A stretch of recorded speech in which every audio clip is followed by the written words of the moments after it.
The air at Ashmoor that evening was thick with dust and doubt. The late summer sky cast a muted orange hue over the wooden paddocks, and the crowd at the horse auction was starting to thin, until a peculiar commotion drew everyone's eyes to the main ring. The horse wasn't beautiful. Not by auction standards. His name was Ironvale, though no one had bothered to read it off the tag. He was large, rough-coated, and broad-chested, with a stripe of white stretching down his face like a scar. He drooled heavily from the mouth and let out a sound that wasn't quite a neigh, more like a grunt buried in memory. People shifted uncomfortably. "He looks broken," someone muttered from the back. No one raised a hand. The auctioneer cleared his throat and tried to inject energy. "Come on, folks. Strong legs, young. A little quirky, but nothing some training can't fix." His voice wavered with each word. Still no hands. Only awkward silence and a few stifled chuckles from the back row. Among the quiet laughter stood Ryden Crowhurst, perfectly groomed in his tailored black suit, arms crossed, wearing a smile that didn't quite reach his eyes. He leaned toward the man next to him and whispered just loud enough, "I'd pay someone to take that beast off the lot." And then, from the edge of the crowd, a figure stepped forward. Kaiven Luxmore looked like he hadn't slept in weeks. Dust clung to his shirt, an old olive button-down, sleeves rolled up past weathered forearms. His boots dragged as he walked, the creak of worn leather breaking the stillness. His face was lined, unshaved, and quiet, but his eyes were locked on Ironvale with an intensity that shut out the world around him. The crowd parted instinctively as Kaiven approached the ring. Ironvale turned to look at him, ears twitching. Something shifted. The horse, who moments ago looked nervous and unstable, froze, not with fear, but with recognition. Kaiven stepped closer. Without a word, he reached up and touched the horse's jaw, wiping the drool gently with his thumb. Ironvale didn't flinch, didn't snort, just stared. The auctioneer hesitated. "You bidding, sir?" Kaiven didn't answer. He pulled a worn envelope from his back pocket, opened it slowly, and slid out a few folded bills. He raised them silently. A single laugh burst from Ryden. That man just paid to inherit a problem. No one laughed with him this time. Ironvale lifted his head and let out a deep guttural cry that echoed through the auction grounds, louder and clearer than anyone expected. It wasn't the sound of pain. It was something else. And for a few seconds, everyone, every single person, fell completely silent. The truck rattled along the gravel road leading out of Ashmoor, its tires kicking up dust that floated like ghosts behind it. Kaiven Luxmore sat behind the wheel, silent, one hand gripping the steering wheel while the other rested on his thigh, unmoving. In the trailer hitched behind him, Ironvale shifted, the sound of hooves echoing softly inside the aluminum walls. Kaiven didn't speak to the horse. He didn't even glance in the rearview mirror. He wasn't sure why he had done it, why, of all the horses there, he'd chosen the one everyone else laughed at. Maybe it was the eyes. Maybe it was something he didn't want to admit out loud. The road stretched toward nowhere. Kaiven's property was 20 acres of neglected land, with rusted fencing and an old barn that leaned slightly to the left, as if even the wood had grown tired. He hadn't trained a horse in nearly a decade. Not since the Laura Vexmoor. Her name still haunted the walls of the house she once filled with life. But Kaiven hadn't spoken her name aloud in years, not even to himself. Now, without meaning to, without planning it, he had brought life back to the place. A strange, drooling, heavy-breathing life that didn't seem to care about the past. He parked beside the barn, turned off the engine, and sat still for a few seconds. Then he opened the door and walked back to the trailer. Ironvale was waiting. The horse didn't bolt or flinch when the ramp was lowered. He just looked at Kaiven, eyes calm but aware. Like he was studying something behind Kaiven's expression. The man unlatched the halter and stepped back. For a brief moment, neither moved. Then Ironvale stepped forward on his own. Kaiven watched him walk the dirt path toward the barn, each hoof-step steady, like the horse already knew the layout of the land. It was unsettling, familiar, and Kaiven didn't like the feeling that was rising in his chest, something between fear and memory. He followed slowly behind, his boots crunching the dry earth, and stopped just short of the barn's entrance. The air smelled like old hay and forgotten years. Inside, the stall was still ready. He hadn't used it since Drenner Ashwick, the last horse he ever cared for, one that had been put down after a training accident Kaiven never forgave himself for. He didn't expect Ironvale to walk right into that same stall, but that's exactly what he did. No hesitation. As if the past had been waiting for him. Kaiven leaned against the barn wall and stared. What the hell did I just bring into my life? Kaiven hadn't slept that night. He lay on the sagging old couch in his living room, boots still on, staring at the dark ceiling as crickets chirped just beyond the cracked windows. Every time he closed his eyes, he saw Ironvale's face, those eyes. It wasn't just intelligence in them. It was something deeper, measured, calculated, like the horse had been waiting for him. And it wasn't just in his head. That's what gnawed at Kaiven most. He knew when his mind played tricks on him. This wasn't that. At dawn, Kaiven stepped out onto the porch, the morning air still cool. The barn stood quiet, light creeping in through the slats. He poured himself a coffee he didn't want and made his way down to check on the horse. To his surprise, Ironvale was standing perfectly still, ears pointed at the stall door, waiting, like he'd heard the footsteps before they began. Kaiven opened the door slowly. Ironvale didn't move. Instead, the horse tilted his head, almost as if he recognized him. "You've done this before, haven't you?" Kaiven muttered. The stall was cleaner than it had any right to be, and Kaiven didn't remember cleaning it that well. The water bucket hadn't been touched, but the hay was arranged, not scattered, not trampled. Arranged. That chilled him more than he cared to admit. Kaiven glanced at the empty bridle hook near the entrance and remembered the old leather halter he hadn't used in years. It belonged to Drenner Ashwick, his most prized stallion, the one that never recovered from the fall. He hadn't touched that gear since the day Drenner died. And yet, the halter was missing. Kaiven walked briskly across the barn and found it hanging on the gate of Ironvale's stall. He froze. It wasn't possible. He lived alone. No one had been on this property in days. And the latch on that tackroom hadn't worked in years, not without a good yank. Ironvale stood quietly, eyes locked on him. Something was wrong. Or right. He couldn't decide. Later that afternoon, as Kaiven walked through the pasture, phone in hand, debating whether to call the town vet for a checkup, he noticed something strange near the fence. A marking on the wood, faint but familiar. It looked like a letter. No, a brand. A symbol he hadn't seen since his time working under Ryden Crowhurst.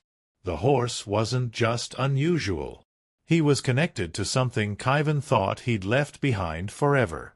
Kaiven stood in front of the fence post for a long time, staring at the mark. It was faint, like it had been scorched into the wood decades ago, then nearly erased by time and weather. But he knew it. 3 jagged lines in the shape of a crow's wing. Ryden Crowhurst's private brand. Not the one he used for public auction horses, the one he used on horses involved in other things. Things Kaiven had tried to forget. He ran his fingers across the wood, heart pounding harder than it should. That symbol had no business being here. Not on his land.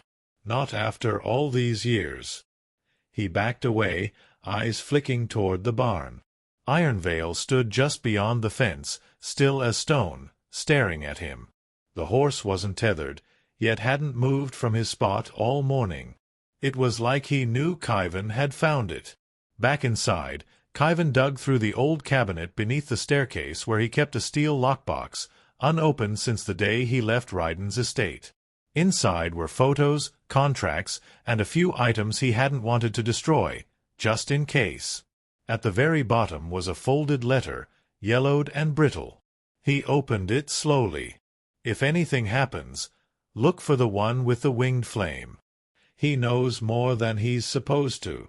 It was signed Brenza Thornhollow, an old associate of Ryden's who had vanished after a horse transport scandal a decade ago. Her words didn't make sense back then. They made too much sense now.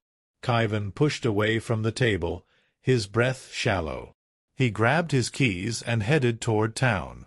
He needed answers, and there was only one place left that kept any record of Crowhurst's retired horses. Jorvella Nightborn's feed shop, a small, unassuming place that doubled as a quiet archive of local breeding history. If Ironvale came through Ryden's operation, especially the private one, Jorvella would know. But Kaiven wasn't the only one moving. Across town, in an office lined with dark wood and polished glass, Ryden Crowhurst stood behind his desk, staring at a surveillance photo taken at the auction. The man in the green shirt. The horse. He frowned. His assistant entered. "Shall I begin inquiries, sir?" Ryden nodded slowly. Ironvale was never supposed to surface again. Jorvella Nightborn's feed shop was as strange and quiet as Kaiven remembered. The bell above the door gave a tired jingle as he stepped inside, and the air smelled of dry alfalfa, dust, and something faintly sweet, lavender, maybe. Jorvella sat behind the counter, hunched over a thick leather-bound registry book. Her silver hair was pulled into a loose braid that hung over one shoulder, and her thin fingers flipped the pages with care. She didn't look up. "I figured you'd come," she said calmly. Kaiven stopped halfway between the door and the counter. "You heard about the horse?" Jorvella closed the book. Slowly. Her eyes finally met his, pale blue and impossibly still. "You mean Ironvale?" "Yes. And you know as well as I do, that horse was never meant to be sold." She reached under the counter and slid out a worn manila folder, yellowed at the edges. On the front, in faded black ink, Valkyra Duskvale Program, Class 4, Restricted. Kaiven sat down. Inside were photos, documents, bloodlines, experiment logs. Not illegal, technically, but unethical by any sane man's standard. Horses bred not just for performance, but for neurological testing, psychological imprinting. Valkyra Duskvale had been Ryden Crowhurst's private research initiative. A way to turn animals into something more, obedient, aware, weaponized. The kind of project that made Kaiven walk away in the first place. Ironvale's photo was at the top of the stack. But the name listed wasn't Ironvale. It was Subject R09, Brenza. Kaiven leaned back in the chair, breath stuck in his throat. "You mean that horse was hers?" Jorvella nodded. Crowhurst erased the records after the fire. He made the world believe the project was scrapped. But at least one got out. She paused. Maybe Brenza helped him escape. Maybe Ironvale remembers more than he should. Outside, an engine growled low. Kaiven stiffened. Jorvella stood up, peered through the dusty window, and her face went cold. Too late. A sleek black car pulled into the gravel lot. From the driver's seat stepped the Laura Vexmoor. Kaiven hadn't seen the Laura Vexmoor in over 8 years. Not since the night she walked out with a suitcase and a silence that never lifted. Seeing her step out of that sleek black car in front of Jorvella's shop was like watching a ghost cross over. One with perfect posture, dark red lipstick, and eyes that had once softened for him, but now cut like glass. She didn't smile. She didn't blink. She just stared through him like she had every right to be there. Jorvella stayed behind the counter, arms folded, watching without a word. Kaiven stepped outside, the screen door creaking behind him. The Laura approached slowly, her heels crunching on the gravel like a metronome of dread. When she finally spoke, her voice was calm but heavy. "I told them you wouldn't let it go."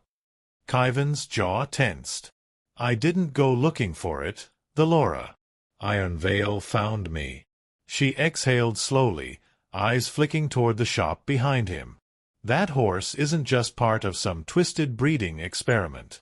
He's carrying data, neurological patterns imprinted from Brenza herself. Memories. Behaviors. Her death didn't stop the program, Kaiven. It sealed it inside him. Kaiven stepped closer, face inches from hers. Then why is Crowhurst still hunting him? Why not just let him disappear? Thalora's expression faltered for the briefest second. Because Ironvale's imprint includes everything, not just from Brenza. From all of them. Including Subject R02. She hesitated. Including you. Kaiven's stomach turned. He'd been around those horses, trained them, spent hours in those corrals. He remembered tests, unspoken conversations, long nights of being watched, monitored. He thought he'd walked away clean. But Crowhurst had been collecting more than just muscle. He'd been recording interaction, connection, trust, and transferring it. The Laura glanced down, her voice quieter. Ironvale remembers you because part of you is inside him. The words hit like a punch. Behind them, the sound of hoofbeats echoed faintly, slow, steady. Ironvale stood at the edge of the pasture across the road, watching. Not running. Not grazing. Watching. The Laura turned to leave. He can't stay here. Crowhurst will come for him.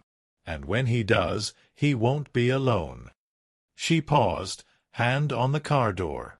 You have one night, Kaiven. After that, it's out of your hands. She drove away without another word, leaving Kaiven standing in the gravel, heart pounding, mind spinning. The horse didn't look away. Kaiven didn't sleep. Not even for a minute. He sat in the barn, leaning against the wooden wall of Ironvale's stall, the only light coming from a single hanging bulb swaying slightly in the breeze. Ironvale stood calm, eyes half closed, like the storm brewing outside meant nothing.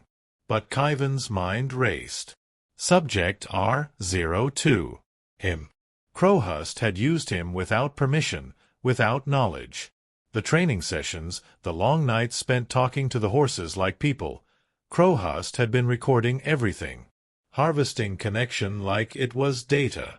And Ironvale had it all. Kaiven stared at the horse, trying to see Brenza in his movements, in the way he blinked or shifted his weight. But what chilled him more was seeing himself in the animal.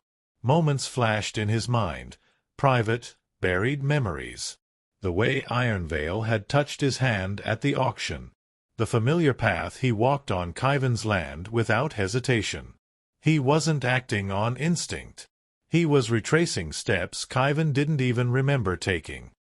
He ran a hand down his face, palms sweaty. The rational part of him said to let it go. To load Ironvale into the trailer and drive him as far away as possible. But where? And what would that change? Crowhurst would find him. Or worse, find someone else to carry on the work. Valkyra Duskvale wasn't a project, it was a philosophy. One that Crowhurst never abandoned. And Kaiven knew too much now. He stepped into the stall. Ironvale didn't move. Kaiven placed a hand on the horse's neck, and for a second he felt it, not warmth, not muscle, but something else. A hum.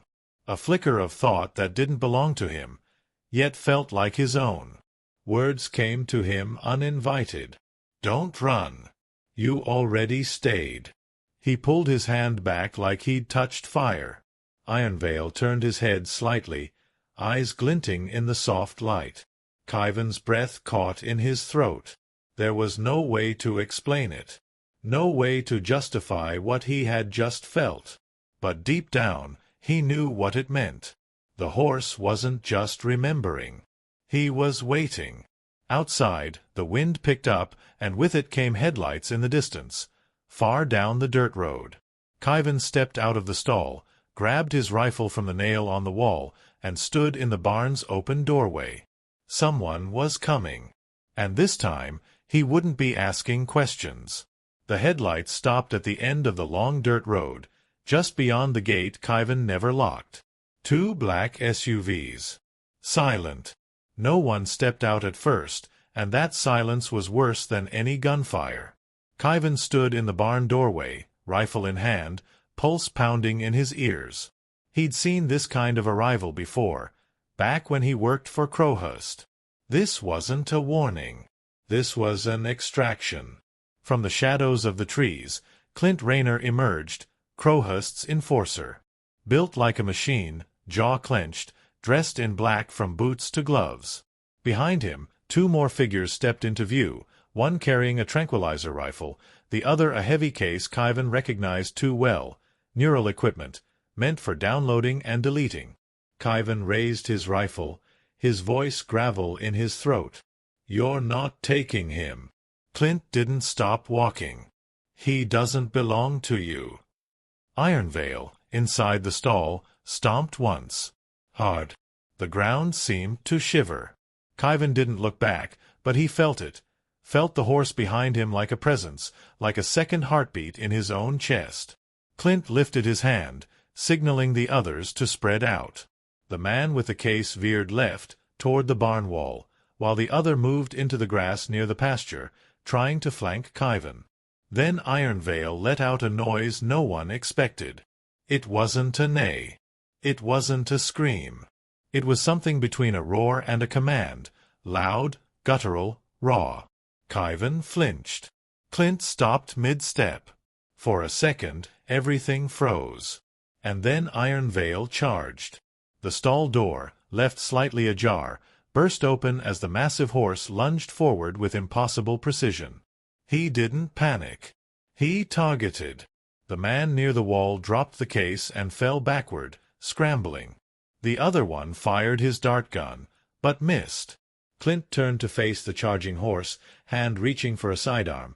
But before he could aim, Ironvale was there, eyes burning, knocking him to the ground with a blow that echoed like thunder.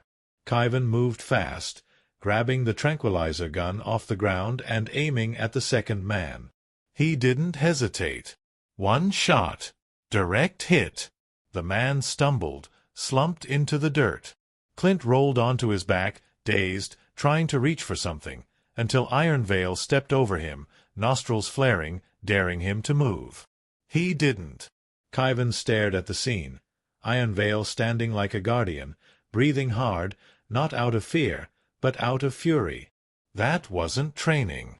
That wasn't instinct. That was memory. The barn was quiet again, but the silence had weight. Kaiven stood by the open stall, looking down at the unconscious men sprawled across the dirt. Clint Rayner was breathing, bruised but still. Kaiven had zip-tied his hands behind his back using a set of old restraints from a time he hoped never to revisit. Ironvale paced slowly near the entrance, his breathing heavy but controlled, eyes locked on the horizon. Kaiven knew what was coming. This wasn't the end. Crowhurst wouldn't send just one team. This was a probe, a test, a warning. The real storm hadn't arrived yet. He stared at the dropped case on the ground, the neural interface still glowing faintly. Part of him wanted to destroy it, burn it. But another part hesitated. What if Ironvale wasn't just carrying echoes of Brenza or of Kaiven? What if the horse held something bigger? He brought the case inside and opened it on the old workbench. Inside were wires, a display screen, and a small black drive marked Vexmore, locked. His stomach turned. The Laura. She was in this deeper than she admitted. Kaiven connected the device to an old monitor and watched as files began to load, recordings, test logs, observation notes. Subject R09 was listed as mentally stable, emotionally reactive, neurologically saturated. A single line stood out on the screen. Do not expose R09 to original handler. Full imprint risk. Kaiven stepped back. Full imprint. That's what had happened. Ironvale hadn't just remembered him. The horse had become a reflection of him. All the pain, the instincts, the protective rage. It wasn't imitation. It was transference. And if that was true, what else had transferred? That's when he heard footsteps outside. Not boots. Not hostile. Soft, slow, deliberate. He stepped into the doorway, rifle in hand again, but lowered it the second he saw who it was. Sylvena Blackridge. Once Crowhurst's lead behavioral analyst. Once Kaiven's friend. She hadn't been seen in years. People said she vanished after exposing parts of the Valkyra Duskvale program to a journalist, who later disappeared. She raised her hands, palms open. "I'm not here for him," she said, nodding to Ironvale, who now stood calmly behind Kaiven, eyes never leaving her. "I'm here for you." Kaiven narrowed his eyes. "Why now?" She stepped closer. "Because the files aren't the only thing Ironvale is carrying. There's one more subject buried inside. One Crowhurst lost control of." She looked at him, dead in the eye. "You." Kaiven sat on the steps of the barn, the rising sun casting long shadows across the field. Ironvale grazed quietly nearby, as if nothing had happened. As if he hadn't just taken down 2 trained operatives or defied a man who had spent decades building a program designed to erase free will. But now, with Sylvena Blackridge's arrival and the truth she carried, Kaiven's world was quieter. Not calmer, but clearer. Sylvena sat beside him, her tone measured, her words few. She explained how Crowhurst's obsession had grown darker after Kaiven walked away, how he had used every interaction, every recorded moment from the early training days, to build a deeper behavioral map. Not just of the horses, but of Kaiven himself. He hadn't just trained the horses, he had become the model. His fear, his defiance, his need to protect. All of it had become the foundation of the final iteration of the program. Ironvale wasn't an accident. He was a vessel. "A living copy," Sylvena said quietly. "The last one Crowhurst built before he went underground. He tried to destroy the data when the project collapsed. But Ironvale survived. So did you." Kaiven stared at the horizon. "So what now?" "He's still coming. You know that." She nodded. "Then we don't run. We erase the blueprint." The plan was simple, but dangerous. Kaiven would use the remaining equipment to purge the imprint data from Ironvale's neural signature. It meant severing the connection, not just mentally, but emotionally. Everything Ironvale had inherited, all the memories, the instincts, the pieces of Kaiven, would be gone. The horse would survive, but the bond would not. He entered the barn alone. Ironvale stood in the stall, quiet, watching him. No fear, no resistance, just understanding. Kaiven took a deep breath, connected the interface, and placed his hand on Ironvale's neck one last time. He whispered a single word. "Thank you." Then he triggered the wipe. The light blinked once, then again, and Ironvale stumbled, just slightly, before straightening. He blinked, shook his head gently, and looked at Kaiven as if seeing him for the first time.